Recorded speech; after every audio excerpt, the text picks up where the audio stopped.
nothing much happens in the life of a monk, except for Friday nights, which is always good fun.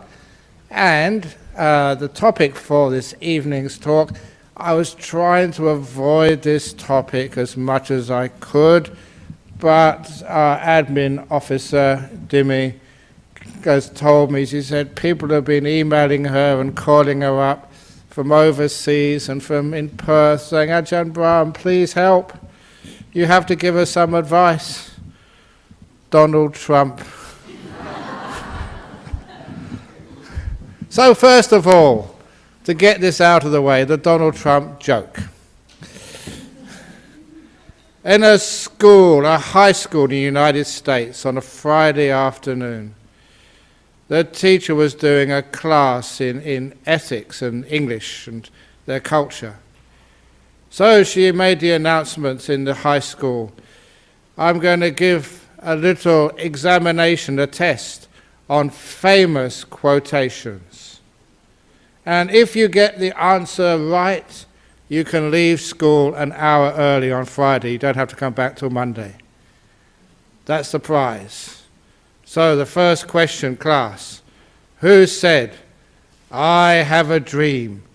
And before she could go even to the next sentence, Ahmed in the back put his hand up and said, that was Martin Luther King. And the teacher said, wow, amazing, little Islam boy, Ahmed, very good, correct. You can go home. And the next question is,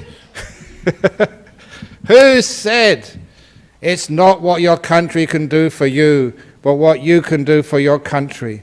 And Yasmin in a hijab put her hand up and said, that was JFK, John F. Kennedy, miss. Correct.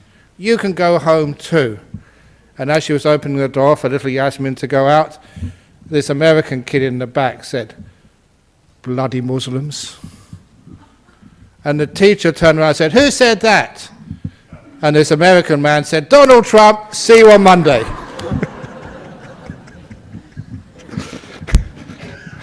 Okay, that's out of the way now. Anyway, back to business.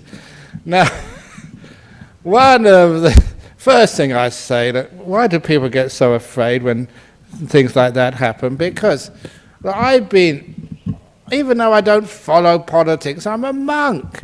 Even though I know there's one thing which you should all remember about politicians. They never keep their promises. So everything he promised to do, he's not going to keep them. Isn't that the case with other politicians? But still, people can't stop getting afraid. And that is the main purpose of this talk, the main point of the talk this evening. Not just about one particular instance of mass hysteria, but just the whole idea of fear which happens in our community, and how sometimes that fear really goes way out of context, and it creates people to do stupid things like some of my disciples, and if you're listening to this online, please don't be so stupid. There are people in the United States who are thinking now of migrating to Canada. That's a silly thing to do. I wouldn't advise that at all. You should migrate to Perth instead. You don't need to migrate anywhere, because a lot of times what fear does, it exaggerates the truth. And why is it that people actually, as soon as they get into fear, and especially if it becomes like public fear, that we lose all sense of reason, all sense of what is appropriate, and we totally overreact. And I have done that myself. One of my favorite stories growing up as a monk in Thailand, and there's many things to be afraid of there. Every little thing which crawled or walked in the jungle would look at you as their dinner. We were food for so many animals in the jungle. Even the ants looked at my toes, which were bare because I didn't have any shoes, looked at my toes as just fat worms to bite and eat. but everything was out to eat you. So it was a dangerous place to live. And I often say, snakes. There was hundreds of snakes in Thailand. And I was advised when I first went to that country, the advice I was given was there were 100 species of snake in Thailand. There's actually more than that, but this was just to get me understanding what the situation was. 100 species of snake in Thailand. 99 are venomous. They bite you and you are in big trouble. The other one, the 100th one, strangles you to death. In other words, they were all really dangerous, but they were all over the place. And after a while, I learned what fear actually does.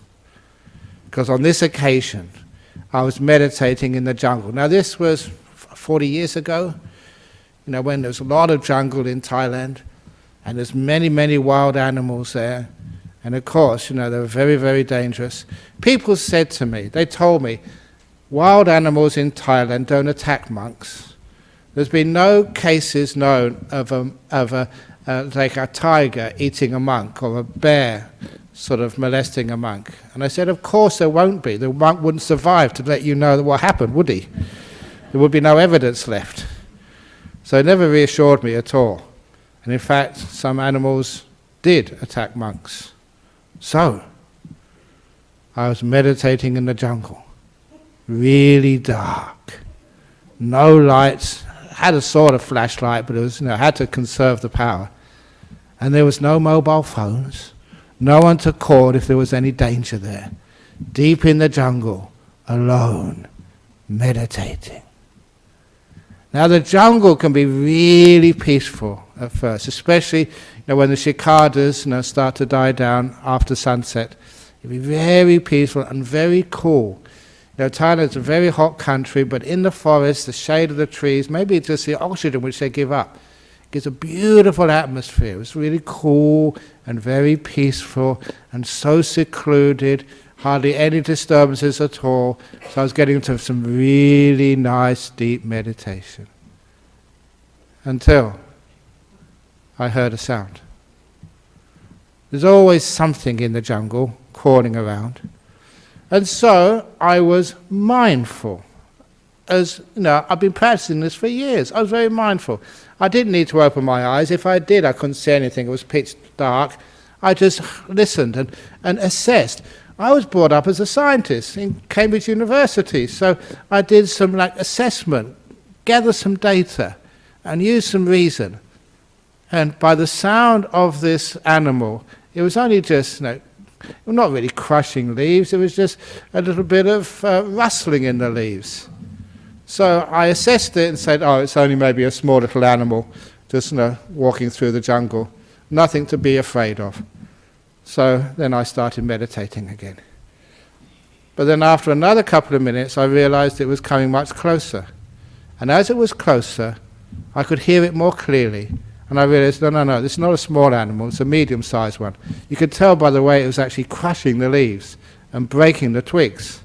But still nothing to be really afraid of. And then when it got really close, wow, that's not a medium-sized one, that's a big one. Because the way it was making a noise, it must be something really heavy to break, not twigs, but almost like small branches, and crushing the leaves on the forest floor. Because you can't walk in the forest without any noise. There's too much undergrowth and too much leaves litter on the ground. This was a big animal. That was dangerous. And I got really scared. And I picked up my flashlight. And the waste of time for that really was a tiger. Just tell you the tiger where you were. But that's how stupid you are. You pick up your flashlight and you look for it. Where's the big tiger? And then I saw it. I saw it just not that far in front of me. This tiny mouse, about this big, that's all it was. And that tiny mouse had been making a small noise, but it was my fear which had exaggerated that sound into thinking it really was a tiger. It's amazing what fear can actually do to you. Number one, it exaggerates the problem. So what is only a tiny little mouse becomes in the mind of a scientist meditator who's supposed to be wise and mindful, becomes like a huge tiger. That's what fear does. It exaggerates. So when I learned that, I realized, oh, come on, stop exaggerating what might go wrong. Because in my life, there's been many things to be afraid of. In Thailand, malaria. Malaria is a really bad, I know some people with malaria. Some people died of malaria. Very debilitating. And so a mosquito would come on your hand. I'm a monk, I'm not allowed to squash it, even though you wanted to. You know what I did sometimes when mosquitoes came up? I was very compassionate and kind to it. I just, with my little nail, just very gently moved it on. Go somewhere else. I thought I was being compassionate and kind, not really squashing it. I could have done damage to that mosquito, but I just moved it gently on. You know what that mosquito did? It just walked a few steps and bit me somewhere else. Those mosquitoes have got no respect. You think that being Thai mosquitoes, they'd respect monks, but they don't at all. So that was a waste of time. But then, of course, you started getting afraid. Maybe that mosquito's got malaria. Maybe I'm going to die of malaria. I'm going to be very sick. Ah! Until you realize there's only a tiny fraction of mosquitoes carry malaria. Tiny. Your chances of getting malaria from one of those mosquito bites is like the chance of winning the lottery. Absolutely zero. But fear meant, oh, well, yeah, that's fair enough. Maybe only in 1 in a million, but maybe that is that 1 in the million on my hand now. That's what fear did, made you totally overreact. Number 2 is when you don't have the fear, you can really relax. And you find that things amazing, they don't go wrong. I was remembering somebody asked me when I first started teaching meditation. You know, when I first started teaching meditation was almost 43, 44 years ago when I was still a layperson. I was a high school teacher for 1 year. And I often say to many high school teachers actually come here. Teaching in a high school in UK for 1 year was the reason I became a monk. Anyone would think of leaving the world when you're faced with a bunch of teenagers all day. Really stressful. I think that's where I lost my hair. I'm only joking, I enjoyed myself there. But this was an old-fashioned English high school, and they had assembly every morning. And at assembly, the headmaster, the principal read out a few announcements, but one of the teachers, one of the staff, and that was me this week, had to take the morning assembly. And it was mostly reading out Christian stuff, but I wasn't a Christian, I was a Buddhist. So I asked the principal, if I give the assembly for the week, can I teach meditation? And he said, well, what's meditation? I gave him a quick idea. He said, okay, why not? Give it a try. So I got on the stage there with, these were 11 to 17, 18-year-olds, 650 of them. And I went up there and I said, okay, now be quiet, close your eyes, and just straighten your backs, put your right hand over your left hand, and watch your breath go in, watch your breath go out. And they all did that, only for 5 minutes. And it was only afterwards one of the teachers said, what would have happened, in one of the senior teachers, because I was just a rookie, I just started. What would have happened if one of those kids started laughing? And I never even thought about that. Because if one kid had started laughing, the whole 650 would have laughed. And had broken the spell, and I'd have been embarrassed in front of the whole class, lost my authority. The whole school lost my authority. If I'd have been afraid that might happen, it probably would have happened. Because I didn't even think about it, I wasn't afraid at all. I went up there with total confidence, never realizing, mostly because of my stupidity, what kids are like. Then that never entered my mind, and it never happened. And I got a round of applause from those kids, afterwards. for some reason, these were ordinary kids in UK. They appreciated 5 minutes apiece. This was way, way before mindfulness was even understood in the West, and that was 43 years ago in a high school in UK. So it's amazing. And a little extra about that, must have been about 25 years later, just I was giving a talk somewhere in that area. I know these guys come up to you and they say, "Do you remember me?" Don't do that to me, please. No, thousands of people, literally, honestly, thousands of people I see, because I travel all over the world. And sometimes, you see me on YouTube, but I don't see you, so I don't know who you are. And it's really rude when somebody comes up to you and say, "Do you remember me?" And because I'm a monk, I have to be honest. And I, say, "No, I haven't got a clue who you are." It's been embarrassing. So anyway, this person came up, and actually I had a little trick which I learned somewhere. It's a nice thing, when somebody comes up to you and they say, "Do you remember me?" A nice reply, instead of saying no, which is really rude, say, "Oh yeah, you're that person whose name I keep forgetting." Which is a nice reply. You're that person whose name I keep forgetting, which doesn't offend them. But you're being honest. But anyway, so I told this person, "I haven't got a clue who you were."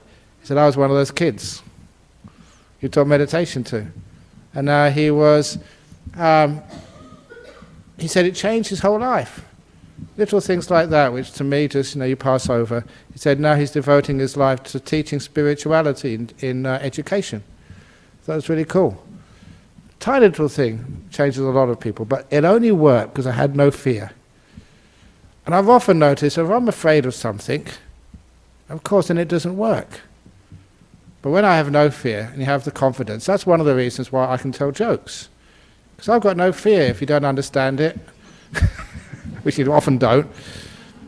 So here comes today's real joke, not the Trump joke, because I promised I'll tell this. This is actually a proper joke, a meditation joke. This is a Buddhist joke. So, maybe please excuse me for this one.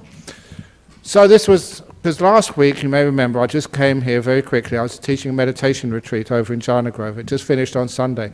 So this is what happened after one of my meditation retreats. You get so peaceful and so cool. You're so peaceful that you can't even walk fast and you can't talk fast. So one of my students, he went to work on a Monday morning, and his boss realized this was a very difficult person to actually have as your to work for you, because he was speaking so slowly. But fortunately, his job was actually working in Perth Zoo. So the head keeper there said, "What can I do with this guy? Just come off a retreat." And he said, "I've got a very good job for you.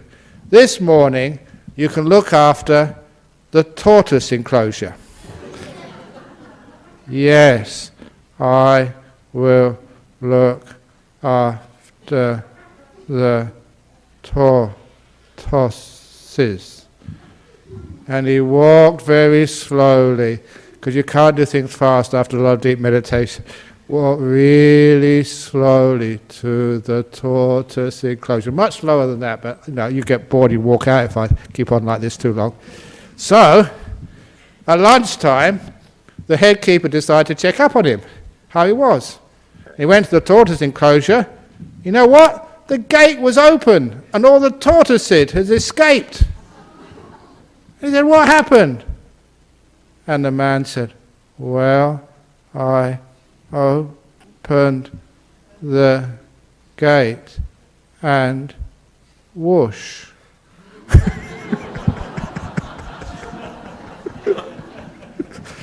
Because when you're in deep meditation, even tortoises go whoosh. It's all relative.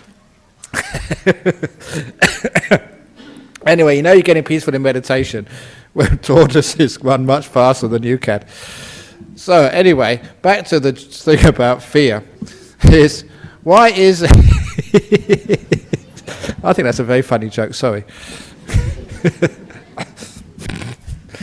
So when we talk about fear, one of the things is it destroys our present moment.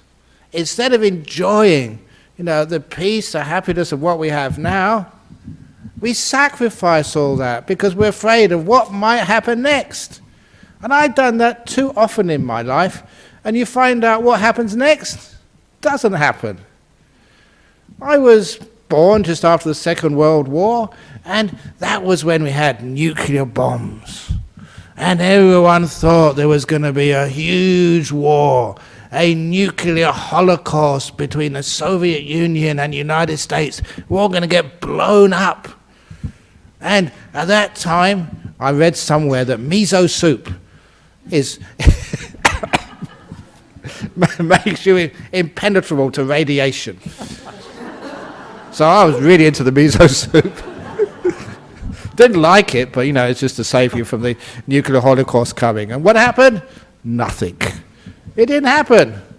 And then we had all sorts of other problems which were going to happen. I was in.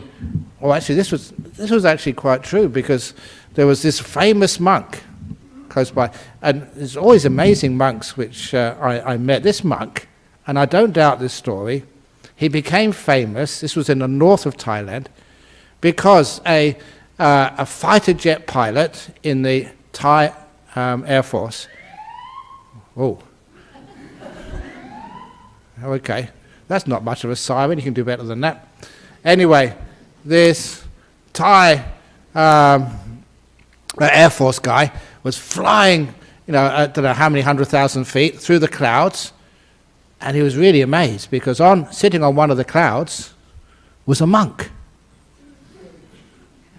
He caught the monk levitating. Now, we're supposed to be doing that privately, but without getting caught. But because he didn't expect to see a fighter jet pilot up there, quiet place above the jungle, he got caught out.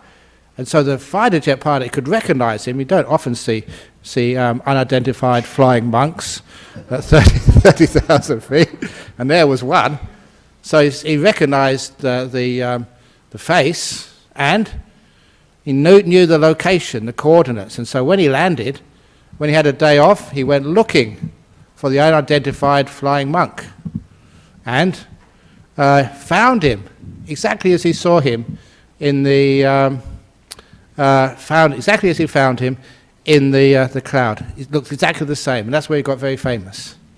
And this monk, when I was up in that area, he said there's going to be the biggest fireworks day ever this year.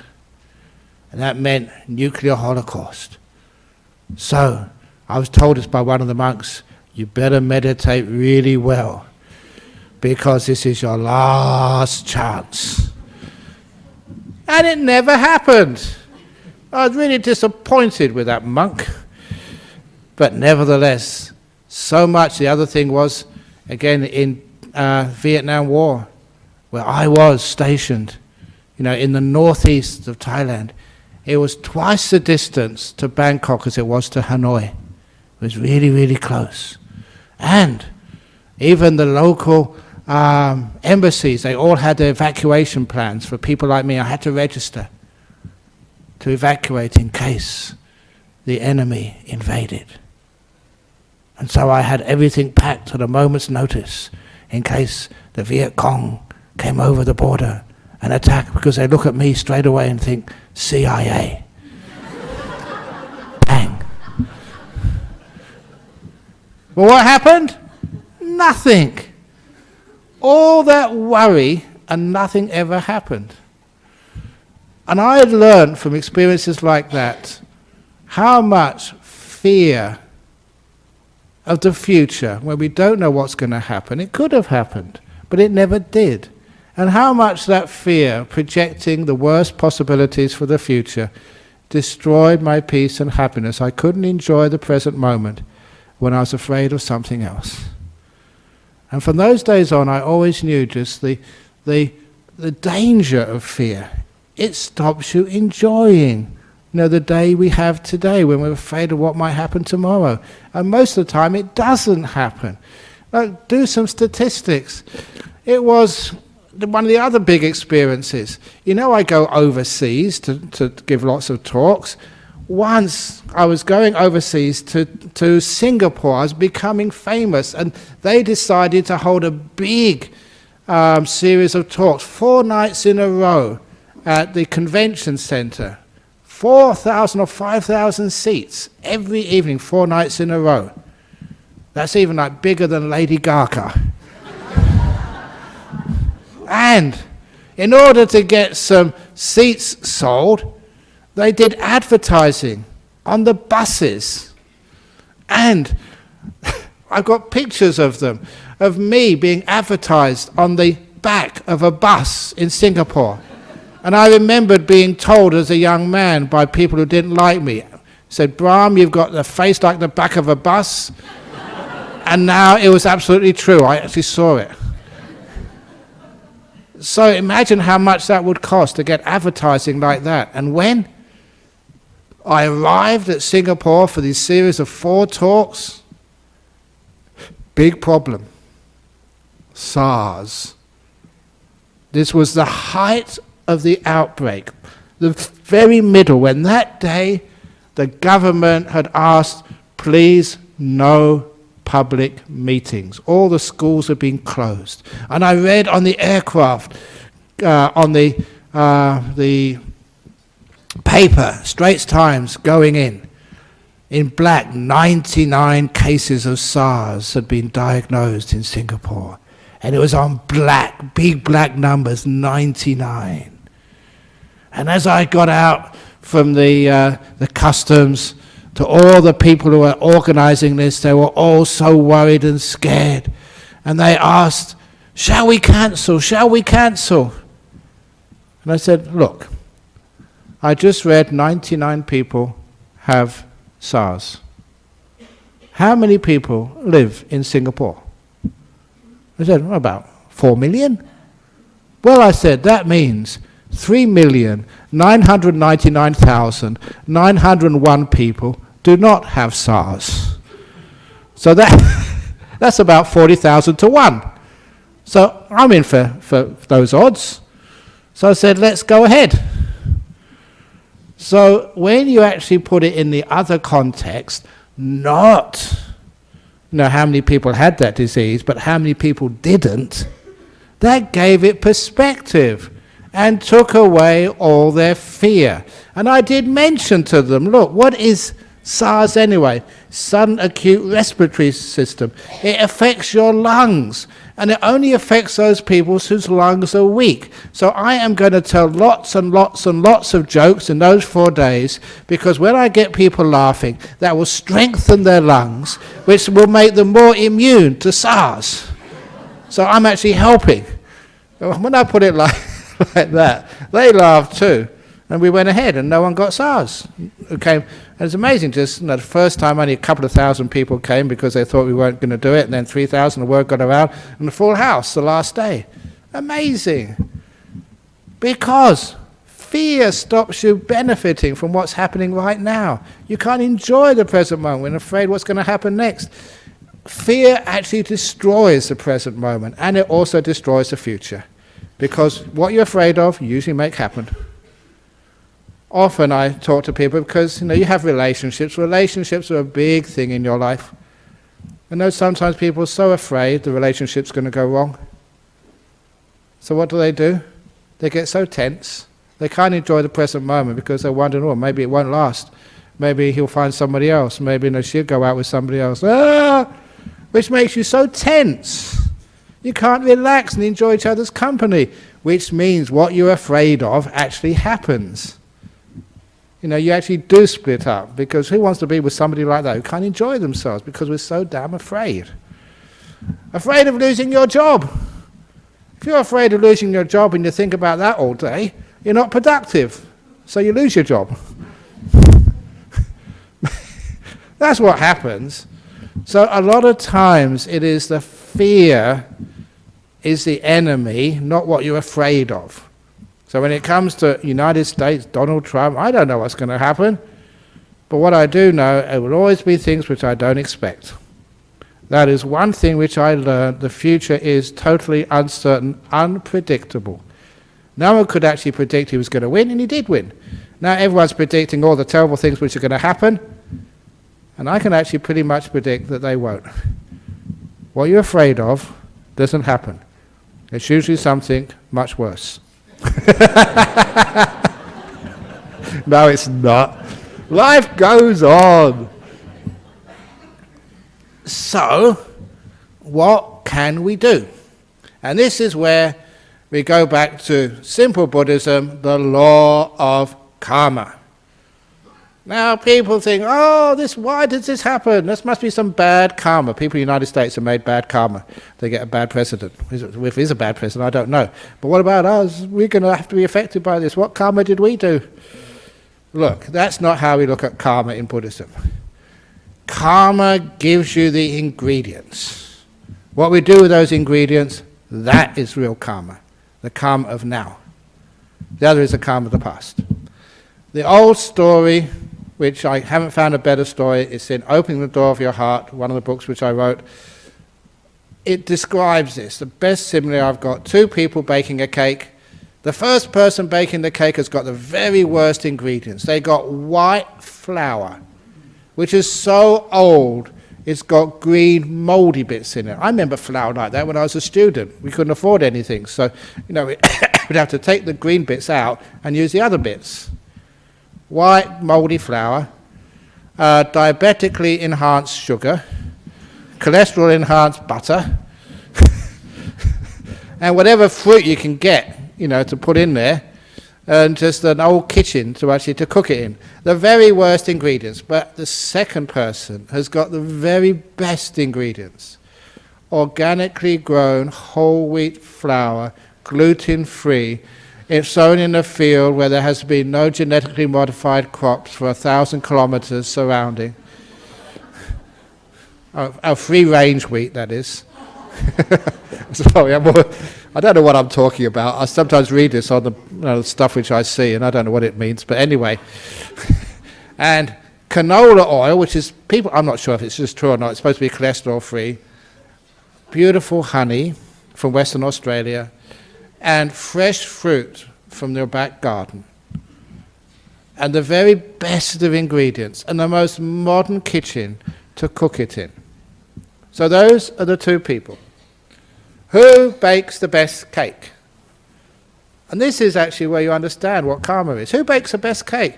It's not always the person with the best ingredients. It's not always that. You go to Asia, Penang. Where do you get the best food? In the restaurants? In the streets, yeah. The hawkers. They can't afford the best ingredients or the best kitchen. But the competition is so cutthroat that they have to make the best to survive. They have to put so much more effort, energy, love and skill into their cooking. They have to, otherwise they won't survive. And that's why their cooking is much more delicious. Now that is like, what the law of karma. It's not just the ingredients you have to work with. The most important part of karma is what you're doing with those ingredients. How you put them together, the amount of effort and energy, love, whatever you have. So to all the people in the United States, yes, Mr. Trump is going to give you some ingredients, but what's really important is how you're going to put those things together. What you're going to do with them. And that is your responsibility. So you're no longer a victim.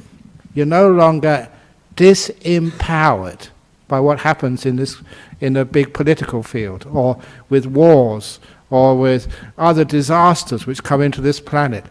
That is not the most important part. It's what you're going to do with what you've got. Just what comes to mind, disasters. I always remember the tsunami, because actually I was in Penang when the tsunami hit. I remember this story. It was really interesting because I was, the head monk, the number 2 monk at the time, was trying to contact me. Heard that tsunami had hit Penang and a few people had died, and was really concerned. Ajahn Brahm, how are you? How are you? And eventually he got through to me, found out there's no problem at all.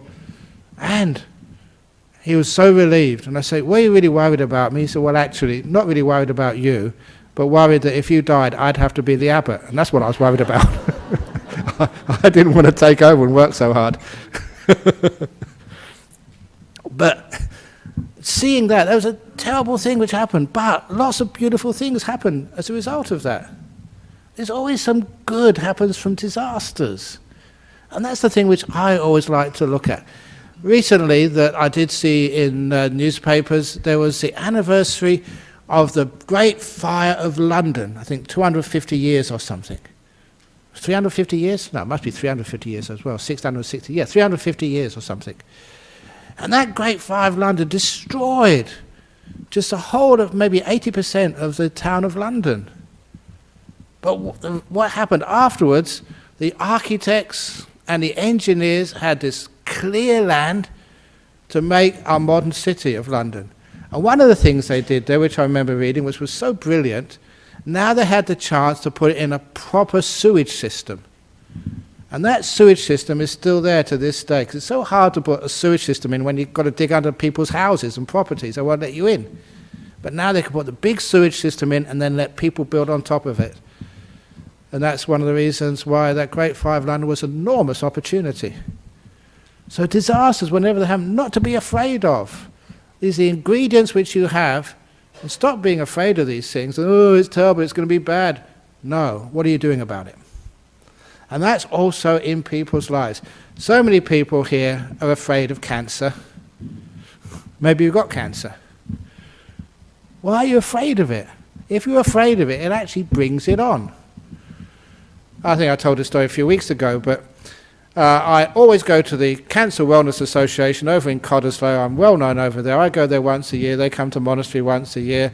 And just last year when they built a huge complex there, a new campus they call it, in Railway Parade in Cottesloe, having the big opening, and the premier was the first VIP. Guess who the second VIP was?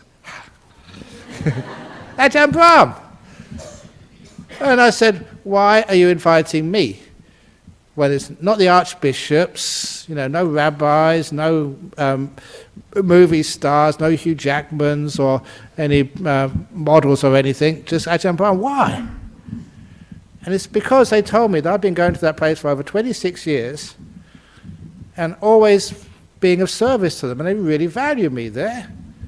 So much so, and I said, "Well, why?" And that's when they told me, the very first time I went there, I talked about fear and how to overcome it. And that had a huge impact on the people who attend that place. Because what happened, there was one woman there, she had been through cancer, in remission, but there was a problem. Her problem was, what happens if it comes back again? And she was so terrified of that. That was her fear. And you can understand, if you've been through a cancer, all that treatment, which is really harsh, and you beat it, but can I do this again? And so that was her fear. What would happen if it happens again? But I came along, apparently that no one else could actually solve that problem, answer that question, until I came along and I answered the question for her. And the question was, what happens if it comes back? And I told her, what happens if it won't come back? If it doesn't come back at all, then what? And this woman actually got it straight away. Yeah, I never thought of that. I was always so afraid of it coming back. I never even thought of what might happen if it never comes back. And it never came back. But she comes back every year to see me. Now that is fear. You can understand, when you're afraid, what happens if it comes back? It's going to come back. You're actually creating the conditions, the stress, which causes those cancers. And all you need to do is to change the perception. What happens if it doesn't come back? Fear is looking at the future with a negative mind. So people are afraid of Donald Trump. You're looking at the future with a negative mind. I don't know what's going to happen. Whatever happens, I'm sure you can deal with it. That's karma. You can make something happen with whatever happens, whatever you get. Make something out of it. And don't be afraid. Don't get negative. A country is not one person. A world is not one person. It's us. And sometimes I think that disempowerment is one of the things which people, they just give up too easily or accept too easily. You have the power to do things. Government doesn't control that much of your life, really. This is not North Korea. You have a lot of freedoms there, a lot of opportunities. So never ever feel a victim, think, oh, it's going to be terrible, it's going to be awful, what am I going to do? No, there's always something great you can do. Always light a candle rather than complain about darkness. It's one of my guiding principles in life. Don't complain about darkness, light a candle. Something's black in the future, light something. Make it more hopeful, more positive. And when we have that positive mind, instead of getting so negative, oh, United States is going down, oh, it's going to affect us, oh, the economy is going to... Yeah, that's what the media like writing about. I will never get an article published in the media because I go along and say, oh, it doesn't matter, everything's all right. What would happen if it does work out okay? No one likes to read that. We always want to read about the terrible things which might happen, the nasty stuff which is going on. Why? Why are people just so inclining towards negativity? Why it's just such a hard thing to accept that these negative things probably will never happen, that most people do not get cancer. I'm going to finish off, open up for questions, with a cartoon which really impressed me last year. I get a lot of my wisdom from cartoons. If you want to know philosophy, just go and look at cartoons. You get much better understanding of what's going on in the world and also about philosophy from cartoons. And this was a Peanuts cartoon. And there was Charlie Brown and his dog Snoopy. I don't know why in cartoons, but the animals are always much smarter than humans. Maybe there's something to that in real life. Look at dogs. Dogs never have to worry about going to work on a Monday morning. You do. Dogs don't have to worry about, getting a place to stay. They just really enjoy themselves. Dogs don't have to worry about food. They get so much. So dogs, they're really smart, aren't they? You have to work for them. Anyway, so there was Charlie Brown and his dog Snoopy. And Charlie Brown, sort of, becoming a bit philosophical, he says, one day we will all die. It's true, isn't it? But it's so negative. One day we will all die. I think, ooh, I'm going to die, that's terrible. I don't want to die, I've got so much to do. And people start having these bucket lists. They're crazy. So kick the bucket list is my answer to that. Anyway, so one day we will all die, says Charlie Brown. And Snoopy replies with Buddhist wisdom. That dog is a Buddhist, in my way. At least he deserves to be a Buddhist by what he said next. Charlie Brown, yes, one day we will all die. And Snoopy said, most days we will all not die. And that's true, isn't it? How many days have you got in your life? 365 times 70. Someone can do that calculation on your little iPhone for me if you wish. So many days in our life, most of those days you don't die. It's only one of those days you die. You understand? That is negativity. One day we will die. Oh, one day you're going to leave me. Oh, one day things are going to go wrong. Oh, Mr. Trump is going to mess up the world. But most days he's not going to. Remember that and you'll be happy. Thank you for listening. Very good. Okay, so now we've got some questions. Probably the first one is from Trump Tower. Big trouble again. Here we go. We've got two questions from here. Sandy Clark from Malaysia. Is fear completely useless or can it serve as some benefit? Does it not help to be prepared rather than caught off guard? The reason I talk like I do today is because our fear is too strong, dominates us too much. So let's lessen the fear. We're way over the top in fear. People who've got no fear at all are stupid. Go down on a motorbike at 120 kilometers an hour without any crash helmet. Now that is stupid. But for most people, our fear is far too strong and dominates our lives and stops us being happy and reasonable. So I'm just trying to move the fear to what is a proper level.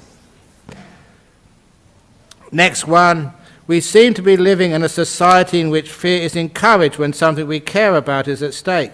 How do we make peace with uncertainty and develop gratitude for what we do have, despite the transient nature of things? Indeed, it's a good question. Fear is encouraged when something we care about is at stake.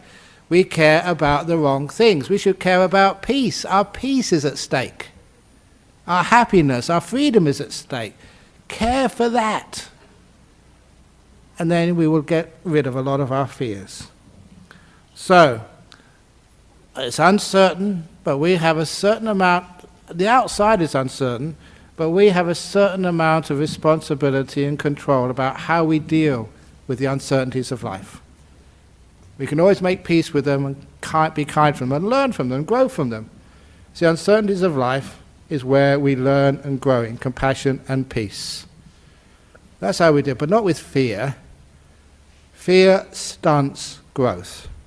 Look at those people in education. If your kid is really afraid of the teacher, you can't learn much at all. If they're afraid of experimenting, learning, there's no innovation at all.